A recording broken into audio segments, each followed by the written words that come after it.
Imagina a tarefa, você acabou de reconstruir as muralhas de uma capital. Um feito, assim, monumental.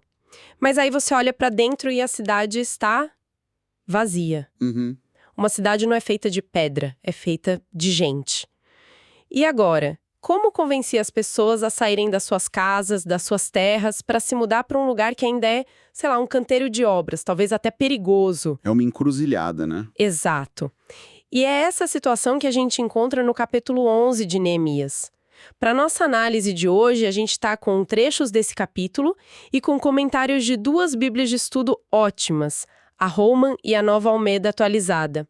A nossa missão é ir além dessas listas de nomes para entender a estratégia por trás da repovoação de Jerusalém. E esse é um ponto crucial, porque este capítulo, que à primeira vista parece um relatório administrativo, na verdade, é um documento de identidade. Como assim? É o registro de uma comunidade tentando se reerguer do trauma do exílio, tentando responder à pergunta: quem somos nós agora?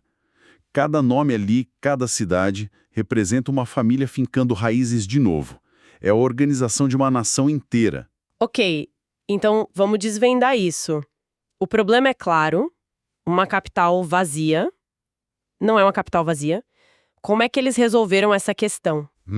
O texto já começa com a solução principal: um sorteio. Os líderes decidiram que uma em cada 10 pessoas da região seria escolhida para se mudar e morar em Jerusalém. As notas até lembram que lançar sortes era bem comum no Antigo Testamento para tomar decisões importantes, né? Sim, era visto como uma forma de buscar uma orientação superior.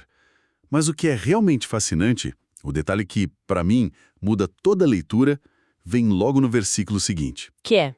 O texto diz que o povo bendisse a todos os homens que voluntariamente se ofereceram para habitar em Jerusalém. Ah, A implicação disso é gigantesca.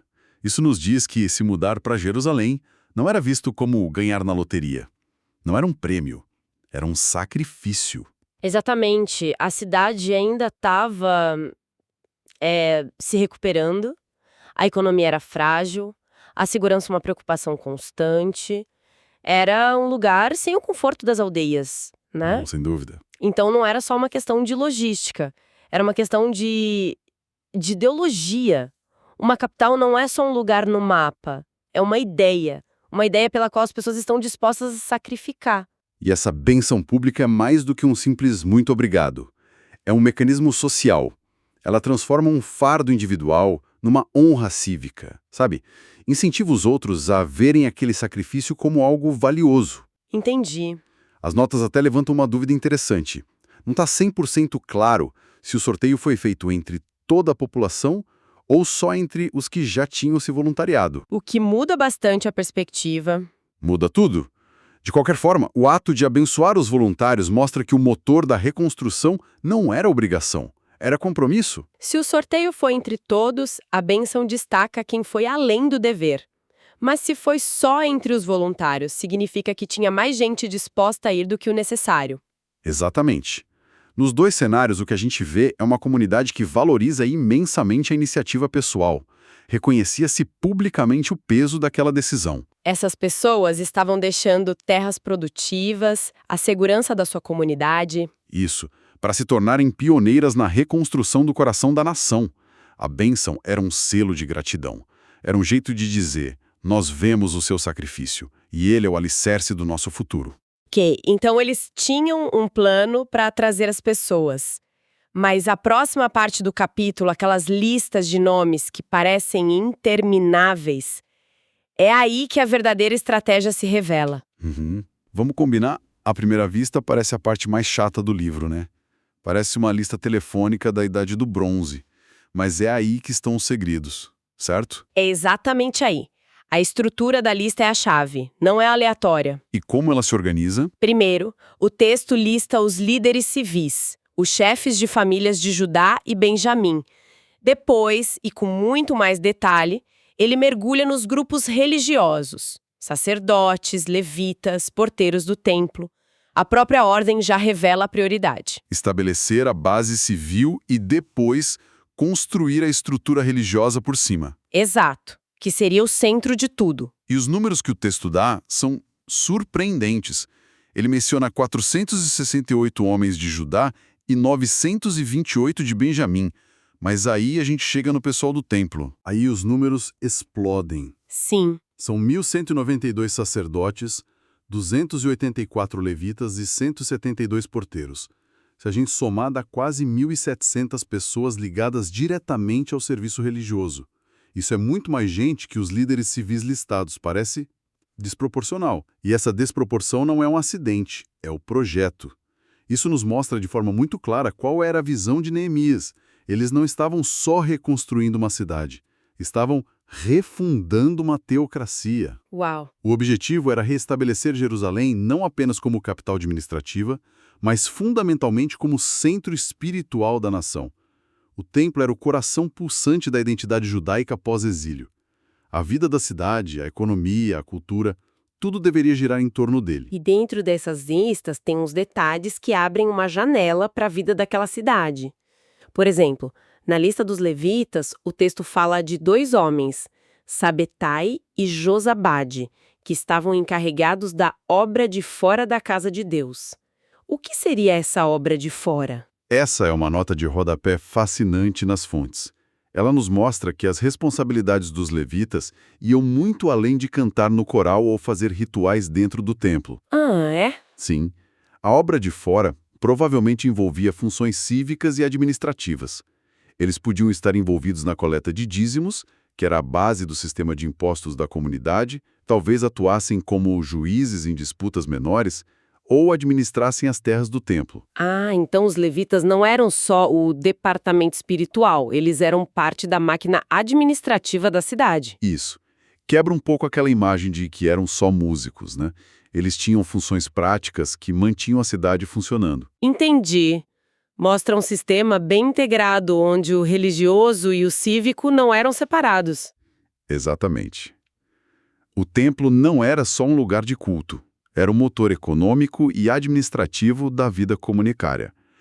Essa pequena frase, a obra de fora, revela a complexidade daquela sociedade. Falando em complexidade, tem outra figura que me chamou a atenção, quase escondida no final da lista. Um homem chamado Petaias, que estava à disposição do rei em todos os negócios do povo. Espera um pouco. À disposição do rei? Mas não tinha um rei judeu nessa época? Que rei é esse? Sua intuição está perfeita.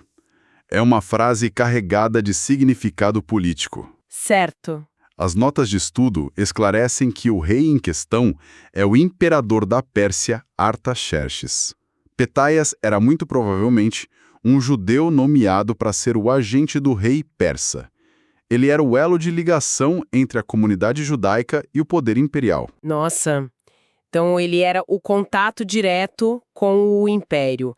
A função dele era garantir que os interesses persas fossem respeitados, que os impostos fossem pagos. E que a província se mantivesse em ordem. Exato. Isso adiciona uma camada de realismo político que é crucial, né? Eles não estavam reconstruindo a nação num vácuo. De forma alguma. Era uma comunidade semi-autônoma, com liberdade para gerir seus assuntos internos e religiosos, mas sempre sob o olhar atento e a autoridade final de um império estrangeiro. Petaias era a personificação desse equilíbrio delicado. Um equilíbrio bem tenso, imagino. Com certeza. Ele provavelmente participava do conselho local, aconselhando os líderes judeus, mas também reportando tudo ao sátrapa persa. É o lembrete sutil, mas poderoso, de que essa reconstrução toda acontecia dentro de um contexto geopolítico muito maior. E essa supervisão persa me faz pensar sobre o resto do território. A reconstrução não podia ser só um projeto de uma cidade, né? E os 9/10 do povo que não foram para Jerusalém. Sim. Aí o foco se amplia. E essa lista de cidades e aldeias onde o resto do povo morava é tão estratégica quanto a lista dos novos moradores de Jerusalém. O texto cita uns lugares bem conhecidos. Para a tribo de Judá, menciona Kiriat Arba, que é a antiga Hebron, Berseba, lá no sul, Ziklag, e para Benjamim, cidades como Geba, Anatote e Nob. Se a gente conecta isso ao quadro geral, vemos um plano de consolidação territorial. Não adiantava nada ter uma capital forte se o interior fosse fraco. Uma capital precisa de um cinturão de segurança e de produção. Claro, as aldeias forneciam comida, recursos. Exatamente. Homens para o exército e, crucialmente, uma primeira linha de defesa. A lista não é só um censo. Ela desenha um mapa da nação restabelecida, mostrando a extensão do território que eles conseguiram reocupar e controlar. É uma rede de apoio. Uma rede de apoio mútua, com a capital como centro nervoso e as aldeias como o corpo que a sustenta. Faz todo sentido.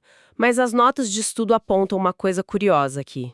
A Bíblia Holman descreve essa lista de cidades como meio enigmática, porque algumas cidades importantes que a gente esperaria ver simplesmente não aparecem. O exemplo mais óbvio é Belém. E essa ausência é um pequeno quebra-cabeça histórico. A primeira pergunta é: significa que Belém estava desabitada? Provavelmente não, né? Provavelmente não. A ausência de uma cidade numa lista dessas não é prova de que ela estava vazia. E isso nos força a pensar como historiadores. Ok, então qual poderia ser a explicação? Tem algumas possibilidades. Primeiro, a gente tem que lembrar que textos antigos não são como censos modernos. Essa lista podia ter um propósito administrativo específico para Neemias. Talvez listasse só os principais centros de coleta de impostos ou as cidades com importância estratégica naquele momento. Entendi. Então a lista não é tudo o que existia, mas o que importava para este relatório específico. Exatamente. Outra possibilidade, mais especulativa, é que poderia haver alguma tensão política. Talvez a liderança de Belém não estivesse totalmente alinhada com o projeto de Neemias. Ah, Ou, simplesmente, a fonte de informação que o escriba usou para compilar essa lista não incluía Belém. As pequenas diferenças que a gente vê entre esta lista e outras, como a de Crônicas, mostram que a história estava sendo registrada de múltiplas perspectivas. A ausência de dados é, por si só, um dado histórico que nos convida a fazer mais perguntas. então o que a gente tira disso tudo? Começamos com um desafio que parecia só logístico, uma cidade vazia, e o que as fontes nos mostraram foi o projeto detalhado para a reconstrução de uma sociedade inteira. Uhum. É uma história sobre estratégia, com o sorteio e a consolidação regional, é sobre sacrifício pessoal, com os voluntários sendo abençoados, e, acima de tudo, é sobre a reafirmação de uma identidade centrada na fé, com o templo como seu coração. É a conclusão perfeita. A grande lição que emerge desses versículos é como uma comunidade se reconstrói de verdade. Não é só com tijolos e argamassa, mas com pessoas, organização e, o mais importante, um propósito compartilhado. É verdade. As listas, que parecem a parte mais monótona, são, na verdade, um testemunho vibrante do esforço para restaurar a alma de uma nação. Cada nome ali representa uma escolha, uma família, um voto de confiança no futuro. É o registro humano da ressurreição de uma comunidade. E essa ideia de propósito nos deixa com uma reflexão final. O texto chama Jerusalém repetidamente de a Cidade Santa. Isso leva a gente a pensar o que significa para uma comunidade, seja uma cidade, uma nação ou até um grupo, ser definida por um propósito central, uma identidade forte. Como essa identidade compartilhada influencia quem decide fazer parte dessa comunidade e os sacrifícios que as pessoas estão dispostas a fazer, não por obrigação, mas voluntariamente por esse ideal.